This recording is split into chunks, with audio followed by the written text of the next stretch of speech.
Nous ouvrons nos Bibles ensemble dans la première épître de Pierre, chapitre 5. Nous ouvrons ensemble la parole de Dieu dans la première épître de Pierre, chapitre 5.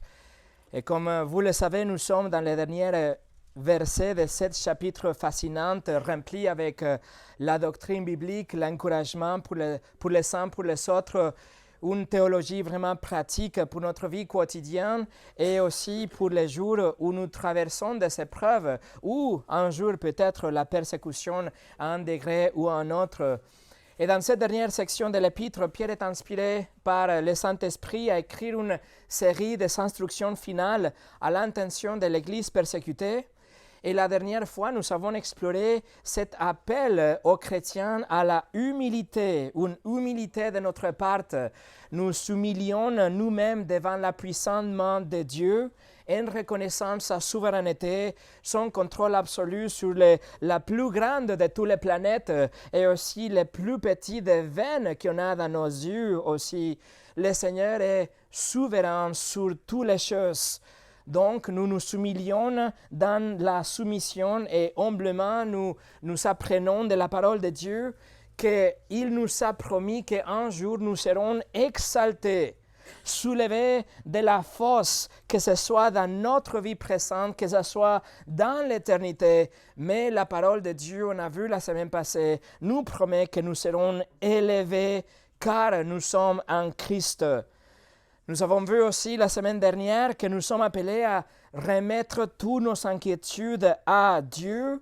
Nous allons nous enlever les inquiétudes comme si c'était un manteau que vous portez maintenant, que vous placez entre les mains de Dieu dans la prière et dès ce moment, vous les laissez là et vous vous en libérez et vous pouvez marcher dans la confiance que le Seigneur va prendre soin de vous parce qu'il se soucie de vous. La parole de Dieu nous le dit.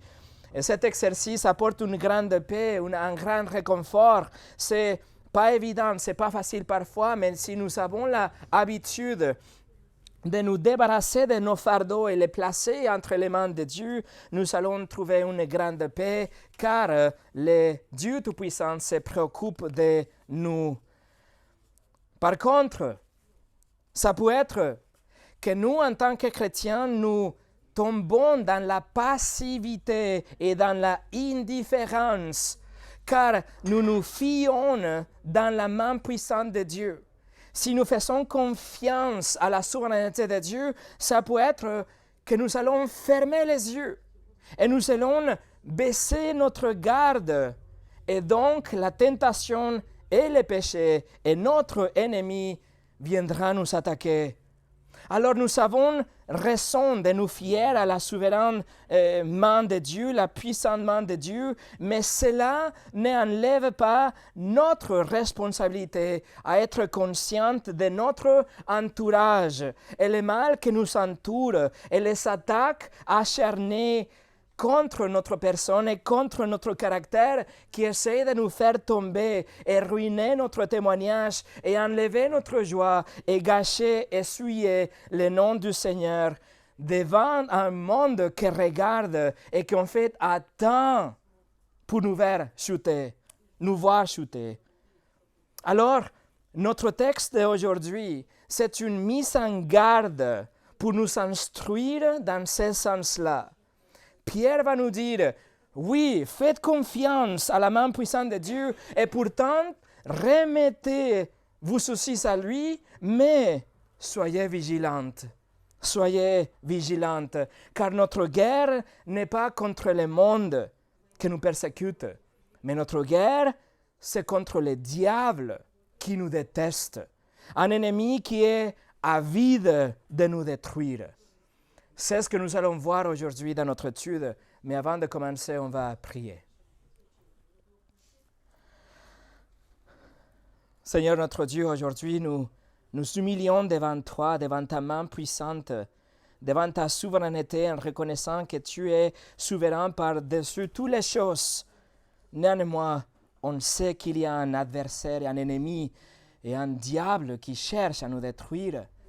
Alors, s'il te plaît, Seigneur, utilise ta parole aujourd'hui, la prédication de ta parole pour nous mettre en garde, pour que nous soyons vraiment éveillés, vigilants de ces attaques et qu'on puisse être prêts et qu'on puisse réagir comme tu veux que nous réagissons lorsque l'ennemi nous attaque. Bénis la prédication de ta parole comme tu le fais toujours. Au nom de Jésus, Amen. Et le message d'aujourd'hui s'appelle « Votre adversaire ». Et pour ça, on va lire notre texte, que c'est 1 Pierre chapitre 5, versets 6 au 9. Mais nous allons nous concentrer dans le verset 8 aujourd'hui. Alors, 1 Pierre 5, versets 6 au 9. Pierre écrit, « Humiliez-vous donc sous la puissante main de Dieu, afin qu'il vous élève au temps convenable. Et déchargez-vous sur lui de tous vos soucis, car lui-même prend soin de vous. Soyez sobres, veillez. Votre adversaire, le diable, rôde comme un lion rougissant, cherchant qui il dévorera. Résistez-lui avec une foi ferme, sachant que les mêmes souffrances sont imposées à vos frères dans le monde. »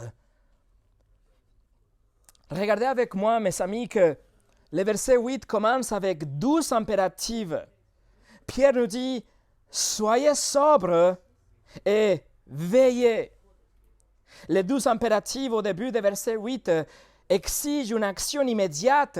Et en fait, Pierre, dans le texte en grec, il aurait dû plutôt utiliser une particule de connexion entre le verset 7 et le verset 8. Mais il ne l'a pas fait. L'absence de cette particule de connexion fait de ces 12 commandements vraiment quelque chose de beaucoup plus incisif et urgent et critique. C'est important de savoir ça parce que Pierre est sérieux là maintenant.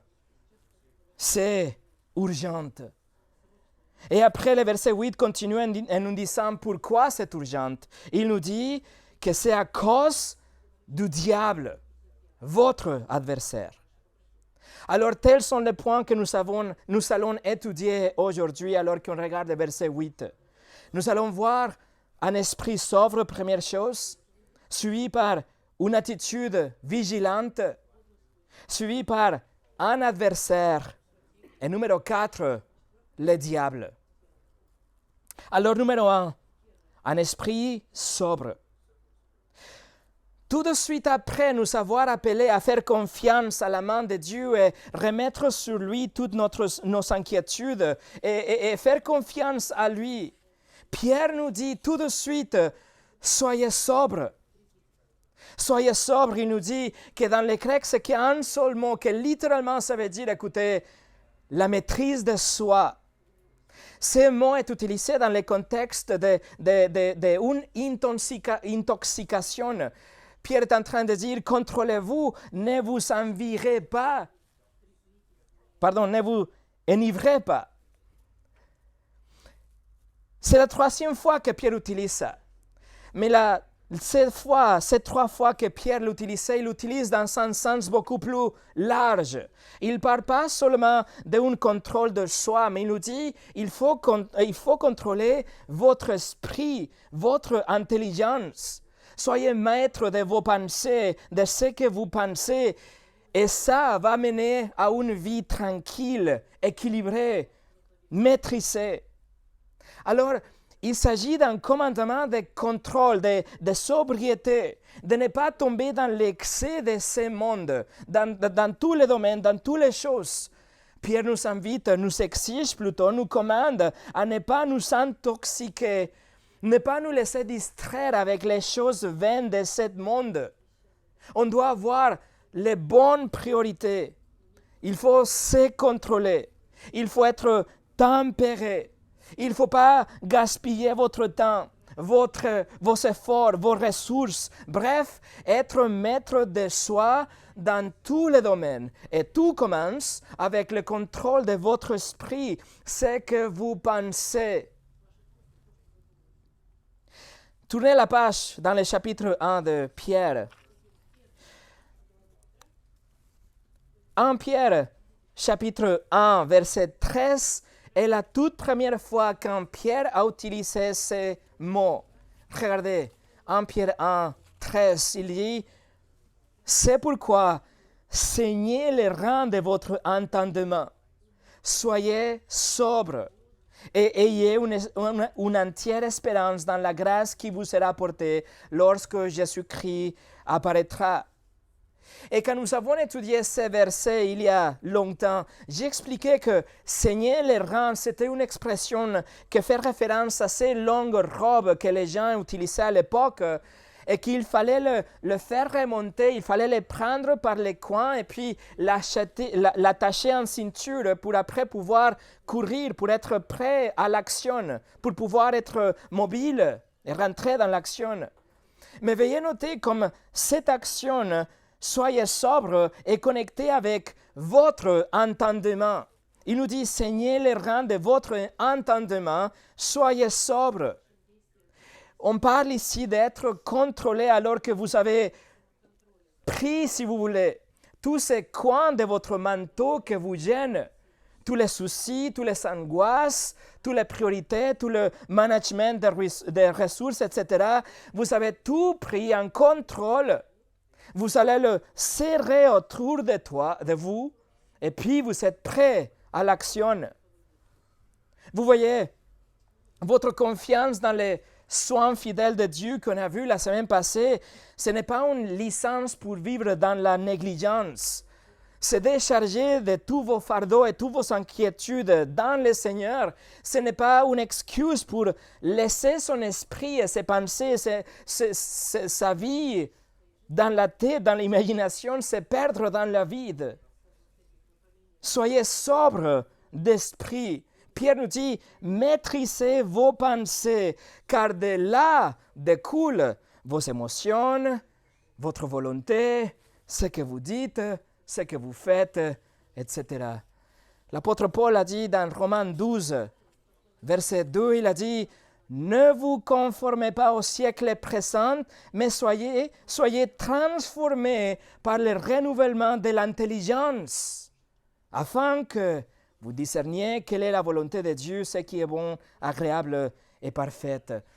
Mes amis, la Bible nous appelle à penser différemment, à redresser vos priorités, à nourrir votre intelligence avec la parole de Dieu, à passer du temps dans la prière avec le Seigneur pour être transformé et renouvelé dans votre intelligence, afin que vous puissiez vous contrôler nous-mêmes dans la forme dont vous parlez, ce que vous regardez, où vous allez, ce que vous faites, comment vous réagissez, etc. Bref, ayez un esprit sobre.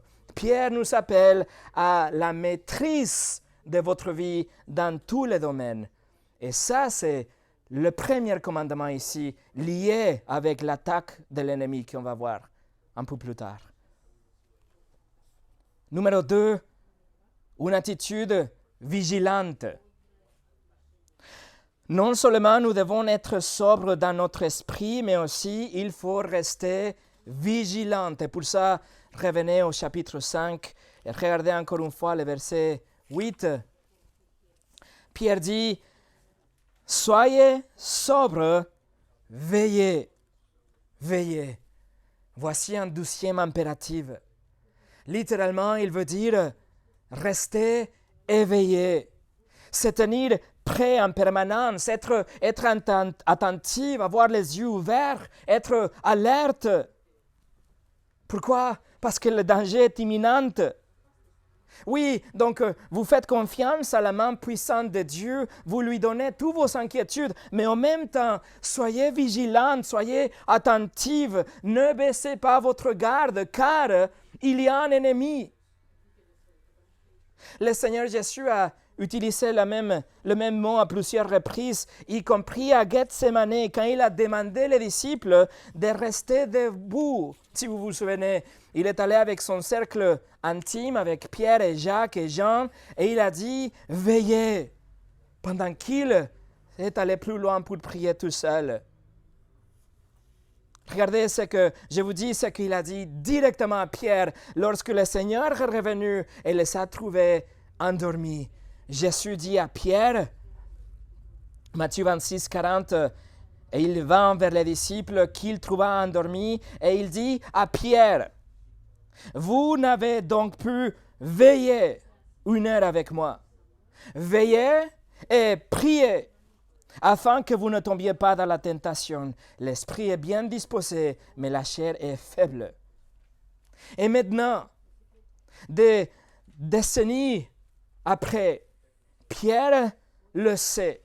Pierre a fait expérience. Il sait maintenant l'importance d'être vigilant, de rester éveillé, d'être activement alerte, parce que quand vous ne le savez pas, quand vous ne le faites pas, quand vous n'êtes pas éveillé, alors vous vous endormez.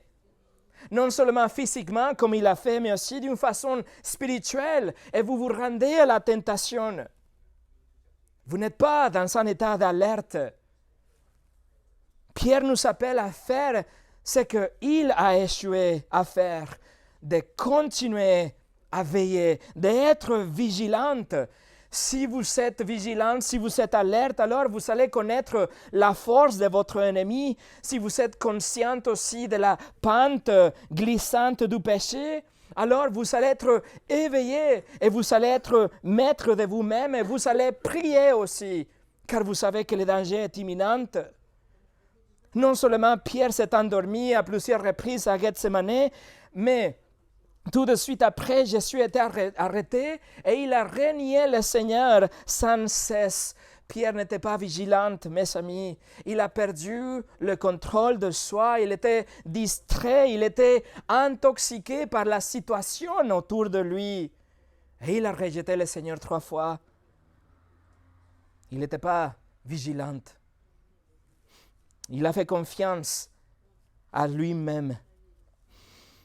Vous savez, dans notre pays, il y a cette chose qu'il s'appelle la Vigipirate, laquelle est un ensemble de mesures de sécurité additionnelles en cas de risque majeur ou de menaces terroristes imminentes.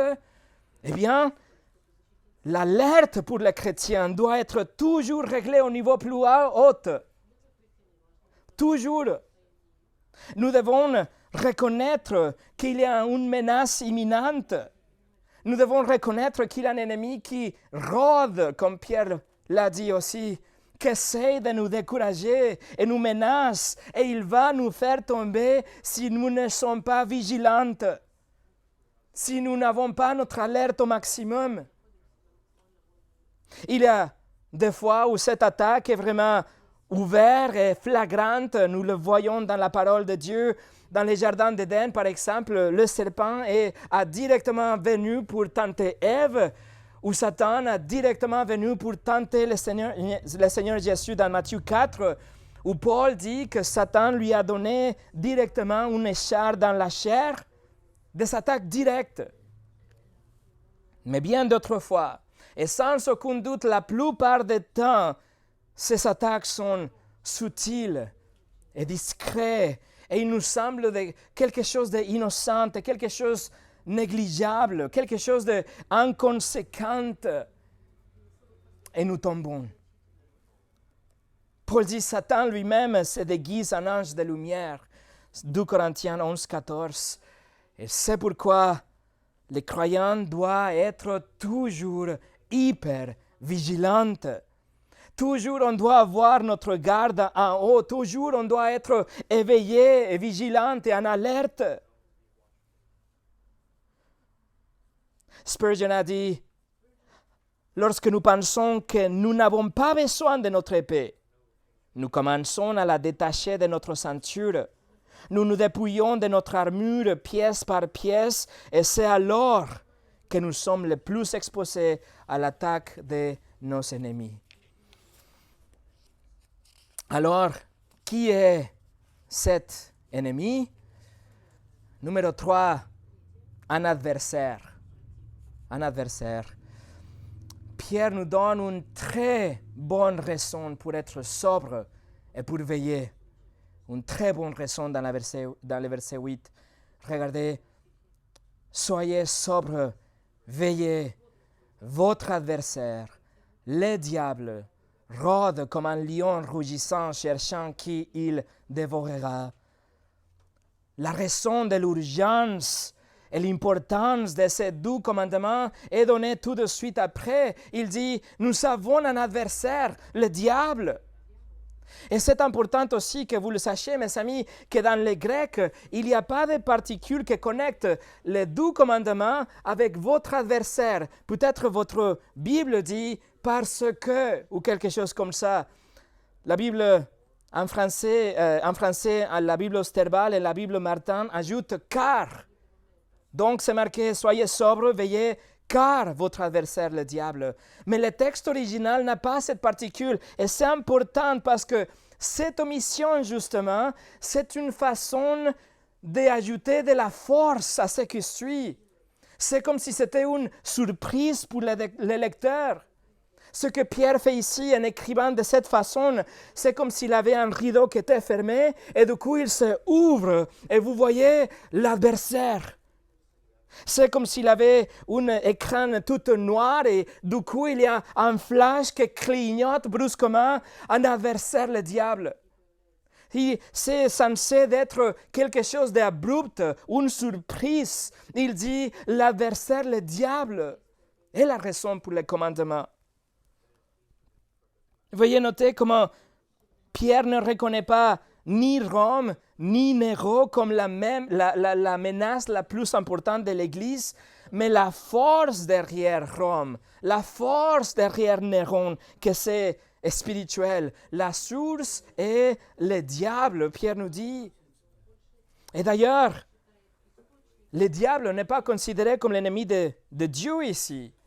Mais Pierre le personnalise et il dit, c'est votre adversaire, Église. Il dit, il vous veut. À vous, et à vous, et à vous, il vous veut. C'est pas étonnant donc l'urgence de ces 12 impératifs. Il nous dit, soyez sobres s'il vous plaît. C'est comme si Pierre est en train de supplier l'Église. Soyez sobres, éveillés parce que le diable vous veut. Et regardez les désignations pour Satan dans le verset 8. Premièrement, Pierre utilise le nom l'adversaire. Adversaire, que littéralement, ça veut dire dans le grec, l'opposant dans un tribunal. C'est l'adversaire qui s'oppose dans un contexte légal. Jésus a utilisé le même mot en Matthieu 5, 25, quand il a dit « Accorde-toi promptement avec ton adversaire, pendant que tu es en chemin avec lui, de peur qu'il, et il ajoute encore une fois le nom, votre adversaire, ne te livre au juge, que le juge ne te livre à l'officier de justice et que tu ne sois pas mis en prison. »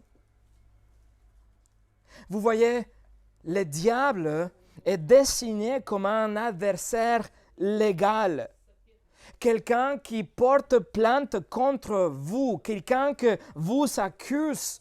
Et ça, c'est l'explication appropriée à la façon dont le diable opère, parce qu'il vous accuse contre votre conscience, il vous accuse contre vos frères et vos sœurs, mais plus dramatiquement, il vous accuse devant le trône de Dieu. Écoutez, Dieu a donné à Zacharie quelques visions, le prophète Zacharie, et écoutez cette scène dans le tribunal de Dieu. Zacharie chapitre 3 verset 1 nous dit « Il me fit voir Josué, le souverain sacrificateur, debout devant l'ange de l'Éternel et Satan qui se tenait à sa droite pour l'accuser. » Vous voyez le tribunal céleste. Et d'ailleurs, le nom pour Satan, le mot Satan, ça veut dire ce qu'il fait. Ça veut dire il nous accuse, qui vient du même mot en hébreu, le même mot Satan. Il nous accuse. Alors tournez avec moi au livre de Job. le livre de Job, chapitre 1. Le livre de Job, chapitre 1, et prêtez votre attention comment Satan semble patrouiller sur la terre, comme il semble qu'il collecte des preuves pour accuser le peuple de Dieu devant Dieu. Il agit en tant qu'un procureur céleste, mais un procureur qui n'a pas de désir pour la justice vraiment. Il décide que décréditer Dieu et détruire son peuple. Alors Job chapitre 1, verset 6 au 12, la parole de Dieu nous dit, « Or, le Fils de Dieu vint un jour se présenter devant l'Éternel, et Satan vint aussi au milieu de eux. L'Éternel dit à Satan, « D'où viens-tu » Et Satan répondit à l'Éternel, « De parcourir la terre et de m'y promener. » L'Éternel dit à Satan, « As-tu remarqué mon serviteur Job ? Il n'y a personne comme lui sur la terre. C'est un homme intègre et droit, craignant Dieu et se détournant du mal. » Et Satan répondit à l'Éternel, « Est-ce de une manière désintéressée que Job craint Dieu? Ne l'as-tu pas protégé, lui, sa maison et tout ce qui est à lui? Tu as béni l'œuvre de ses mains et ses troupeaux couvrent le pays. Mais tends ta main, touche à tout ce qui lui appartient, et je suis sûr qu'il te maudit en face. » L'Éternel dit à Satan, « Voici tout ce qui lui appartient, je te le livre, seulement ne porte pas la main sur lui. » Et Satan se retira de devant la face de l'Éternel. Alors on voit dans cette scène, dans le royaume spirituel, dans le ciel, dans le domaine de Dieu, on voit comment Dieu a donné la permission à Satan d'agir. Et Satan est allé et il a détruit tout ce que Job avait, y compris il a tué ses 7 fils, ses 3 filles et ses très nombreux serviteurs aussi. Mais ça n'était pas assez pour Satan et donc à nouveau il accuse Job dans le chapitre 2 et après il s'en prend de sa santé et de son corps. Et Satan circule et il collecte des preuves et il accuse le peuple de Dieu devant le trône de Dieu.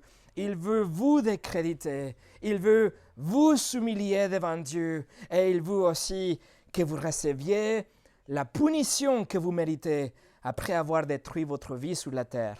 Il veut aussi votre vie détruite dans l'éternité. Dans sa vision de l'Apocalypse, Jean écrit dans Apocalypse 12, 10, « Et j'entendis dans le ciel une voix forte qui disait, « Maintenant le salut est arrivé, ainsi que la puissance, le règne de notre Dieu et l'autorité de son Christ, car il, en parlant de Satan, car il a été précipité, l'accusateur de nos frères, celui qui les accusait devant notre Dieu jour et nuit. » Voilà ce que notre adversaire fait. Le travail de Satan est de nous accuser devant Dieu jour et nuit. C'est-à-dire que chaque fois que vous péchez, vous avez un adversaire que vous accuse devant Dieu. Et il présente des preuves contre vous. Il dit, Dieu, regarde combien de mensonges il dit juste pour préserver son image auprès des autres. Et il dit, Dieu, tu lui as donné tout ce qu'elle a et elle traite ton nom sans respect. Et il dit, Dieu, ne vois-tu pas son ingratitude? Il continue à convoiter, il n'est jamais satisfait. Et Satan dit, Dieu, elle a eu l'audace de tuer un bébé dans son ventre. Et Dieu dit, Satan, quoi d'autre? Et Satan dit, Dieu, il se donne à la imagination charnelle. Et Satan dit, Dieu considère tout le temps que tu lui donnes. Et regarde comme gaspille son temps, comment elle gaspille ses ressources dans des choses vaines. Dieu, il dit qu'il t'aime, mais regarde sa vie, il est un hypocrite. Dieu, elle dit qu'elle te fait confiance, mais elle ne peut pas arrêter de s'inquiéter. Dieu, regarde la preuve. Alors, mes amis, qu'allez-vous faire? Il y a des montagnes, des évidences, des preuves, des données contre vous, et la joie de Satan est de vous poursuivre jour et nuit. Et la vérité, c'est que toutes les preuves sont contre nous, et les preuves contre nous vont d'ici jusqu'à la lune et reviennent, et nous nous trouvons coupables dans la salle d'audience de Dieu. Et parce que Dieu est juste, il doit nous punir à chacun de nous. Et la sentence, le verdict a été déjà prononcé. L'enfer pour l'éternité. Vous voyez, ce n'est pas Satan qui vous envoie en enfer, mais c'est la justice de Dieu et les accusations portées contre vous par l'adversaire pour avoir enfreint la loi de Dieu. Et non seulement ça, Satan n'arrête pas là. Votre adversaire, il vient vous accuser à votre conscience aussi. Et il vous dit personnellement à quel point vous êtes indigne. À quel point vous ne méritez pas l'amour de Dieu, à quel point vous êtes inutile pour le royaume de Dieu, à quel point vous êtes méprisable et malhonnête, et à quel point vous êtes sans excuse à cause de vos innombrables péchés. Et toutes ces choses sont sans cesse et avec joie de la part de votre adversaire. Et tous les éléments sont contre vous. Et votre conscience vous accuse, et Satan vous poursuit sans relâche, et la conclusion est coupable. Alors, ce dont l'humanité a vraiment besoin, c'est quelqu'un qui pourrait se charger de notre culpabilité. Un substitut, quelqu'un qui pouvait s'approprier de toutes ces preuves, de toute cette liste qui est devant nous et contre nous. Quelqu'un qui pourrait recevoir la punition que nous méritons. Quelqu'un qui nous permettrait de repartir à zéro, comme si on n'avait jamais péché. Non seulement ça, l'humanité condamnée a besoin aussi d'un avocat. Quelqu'un qui regarderait la punition reçue par quelqu'un d'autre et plaiderait notre cause devant Dieu parce que la justice a été satisfaite par quelqu'un d'autre. Ce dont l'humanité a désespérément besoin, c'est un moyen de vaincre cet adversaire en justice devant Dieu. Et il n'y a pas 300 solutions, il n'y a qu'une seule. Regardez la première épître de Jean. Tournez à 1 Jean chapitre 2. 1 Jean chapitre 2. 1 Jean chapitre 2, versets 1 et 2. Voici la seule solution. 1 Jean 2, versets 1 et 2. Mes petits enfants, je vous écris ces choses afin que vous ne péchiez point. Et si quelqu'un a péché, nous avons un avocat auprès du Père, Jésus-Christ le juste. Il est lui-même la victime expiatoire pour nos péchés. Et non seulement pour les nôtres, mais aussi pour ceux du monde entier. Jésus-Christ est l'avocat dont nous avons besoin.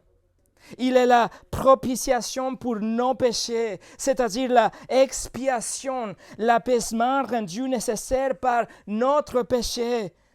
Il est le seul qui a jamais péché et en échange nous donne sa vie parfaite pour notre vie de péché.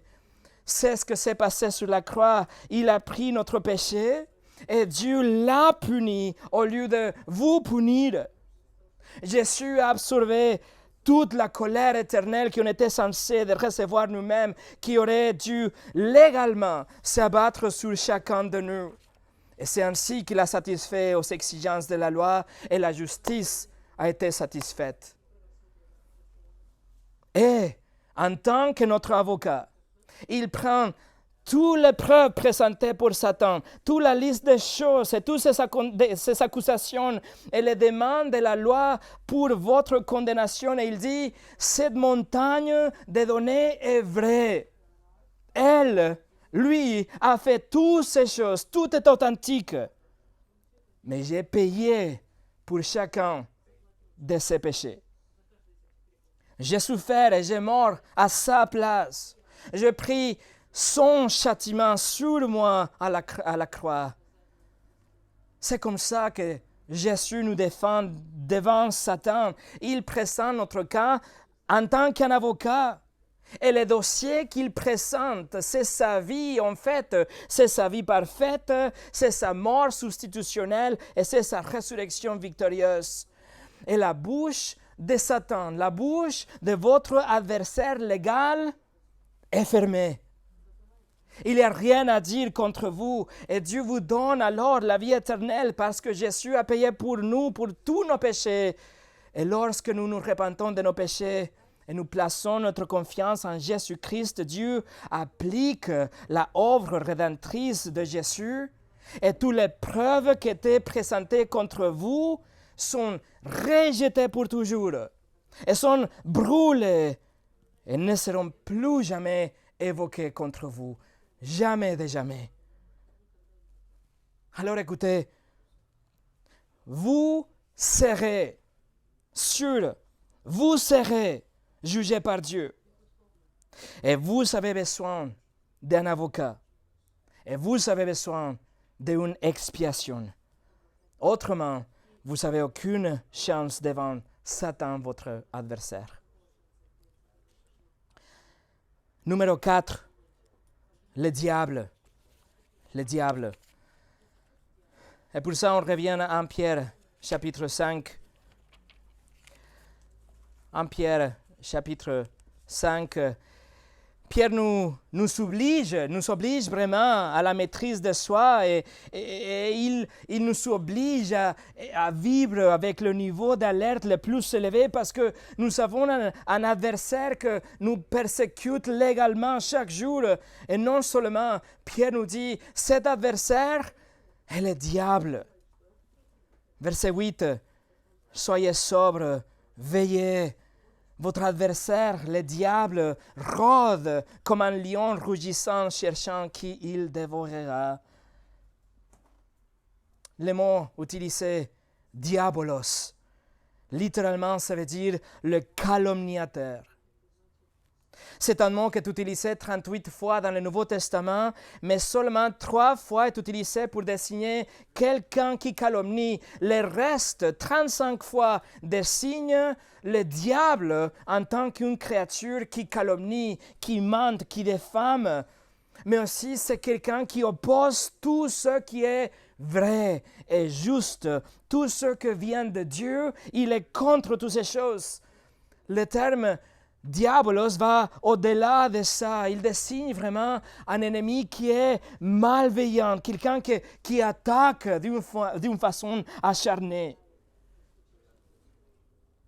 Jésus nous a dit, Jean 8, 44, il a dit que le diable est un menteur et un meurtrier.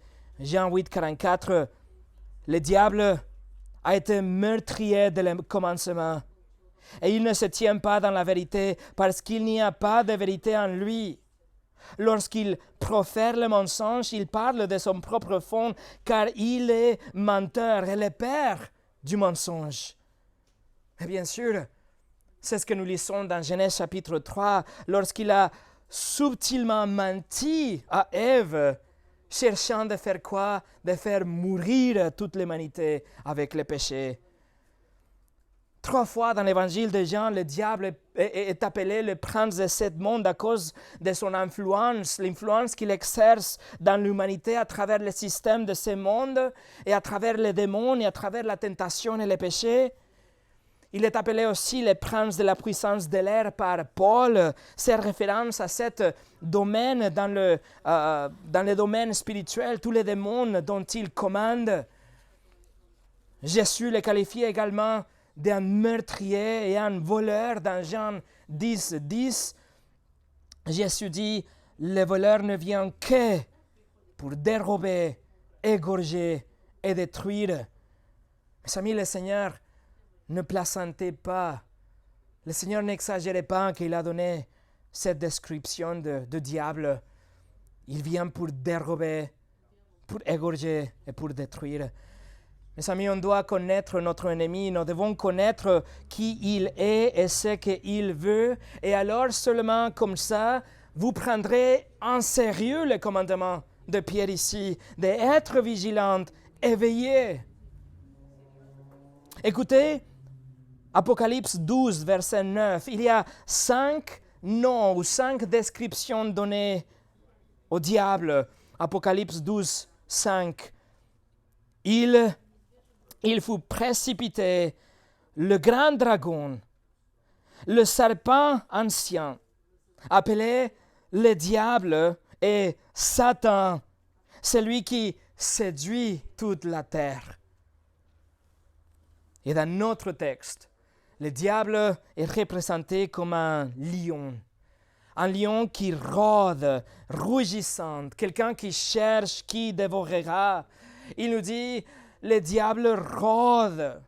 Il est errant à travers le monde, juste comme on a lu dans le livre de Job.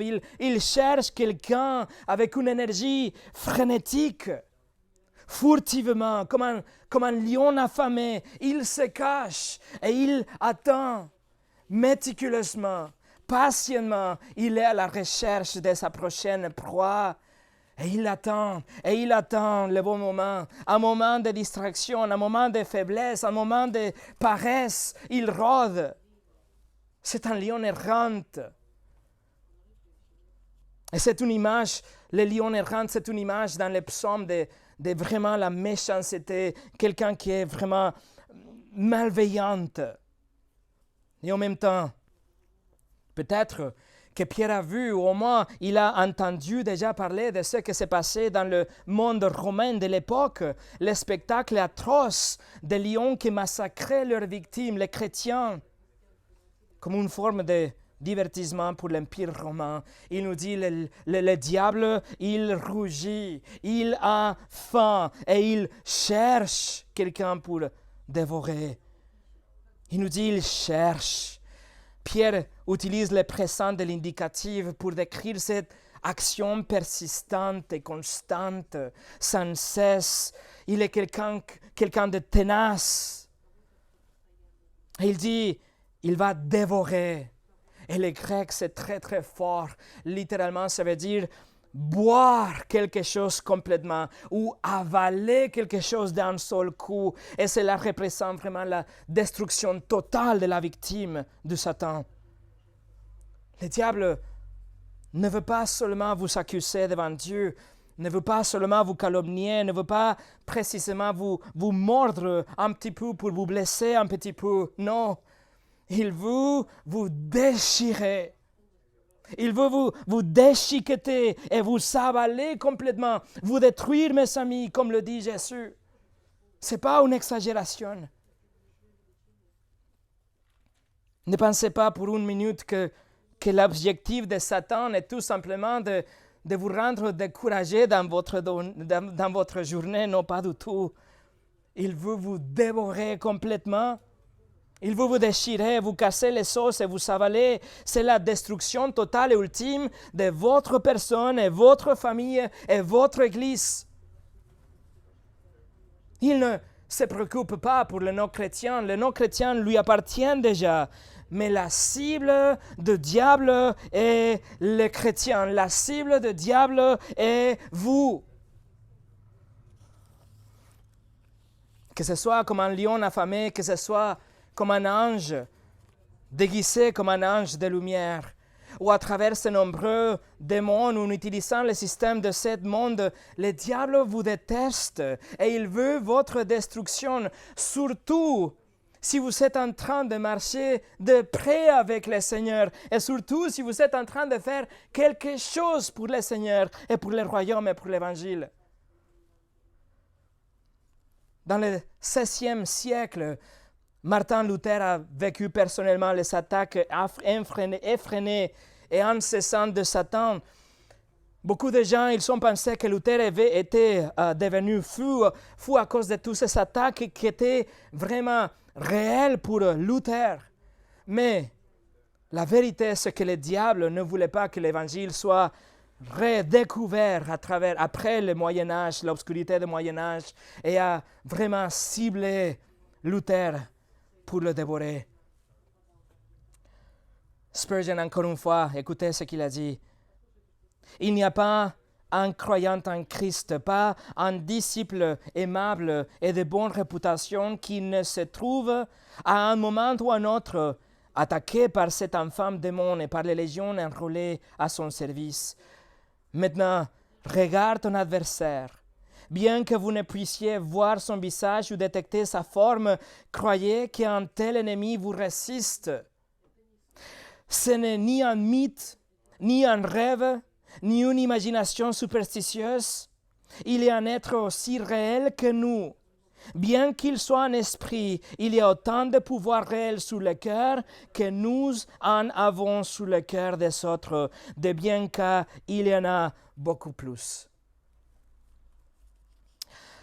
Donc nous avons un vrai ennemi. Nous avons un vrai ennemi qui nous accuse, qui nous déteste, que c'est le diable. Et pour finir, alors que pouvons-nous faire face à un ennemi aussi tenace?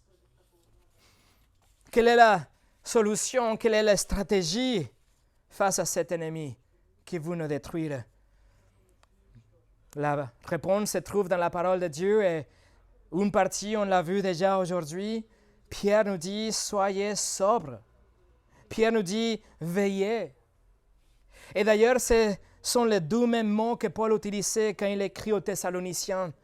Il a dit, ne dormons donc point comme les autres, mais veillons, soyons sobres.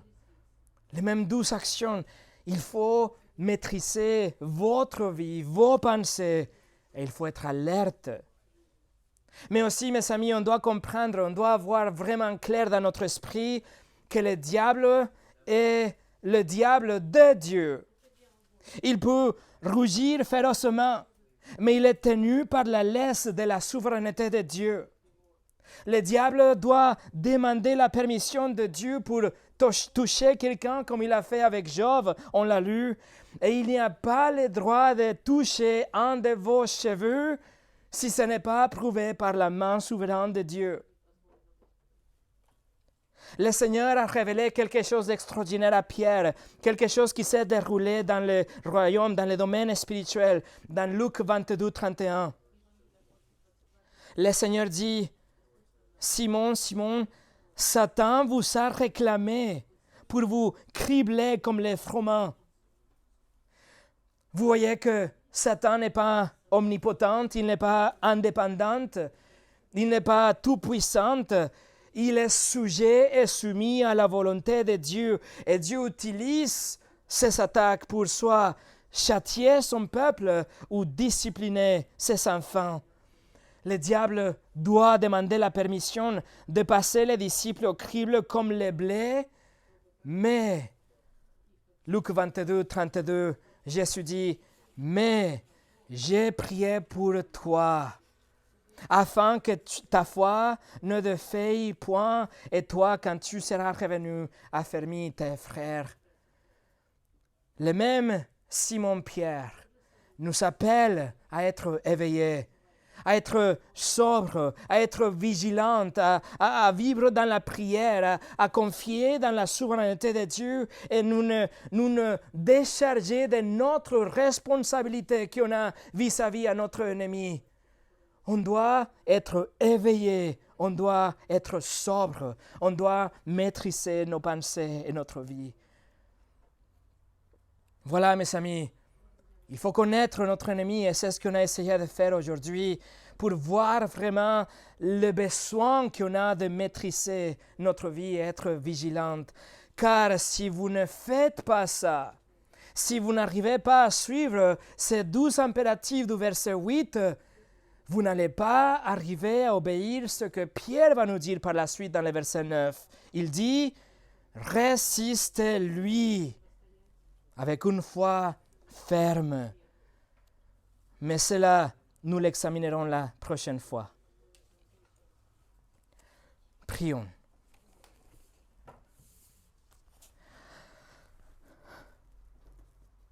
Seigneur notre Dieu, nous pouvons nous sentir impuissants et même avoir la crainte quand on connaît cet ennemi, mais en même temps, nous savons que tu es avec nous et que tu es le souverain de l'univers et qu'il n'y a rien qui se passe dans notre monde et dans notre vie si ce n'était pas permis par ta souveraineté et ton plan merveilleux. Nous savons que tu es toujours bon, que tu es toujours sage, que tu es toujours amour, et que toutes ces choses, même s'ils viennent de la part de Satan, sont permis pour notre bien et pour ta gloire, pour la croissance et la maturité de ton Église. Seigneur, aide-nous, s'il te plaît, à mettre en pratique ces 12 impératifs qu'on a vus aujourd'hui, à être sobre, à être éveillé, à pouvoir être vigilante et résister la tentation, voir quand l'ennemi s'approche pour pouvoir nous détourner, être sobre, maîtriser notre vie, notre temps, nos ressources, nos pensées, à te donner la priorité le matin, à fermer notre journée avec toi aussi, Seigneur, et t'avoir présent dans toutes les heures, tout moment de notre journée. Et te remercie parce que c'est grâce à Christ que nous pouvons avoir cette assurance d'une vie sur terre, mais une vie éternelle avec toi au paradis. Merci que toutes les accusations qui sont portées contre nous ont été rejetées déjà.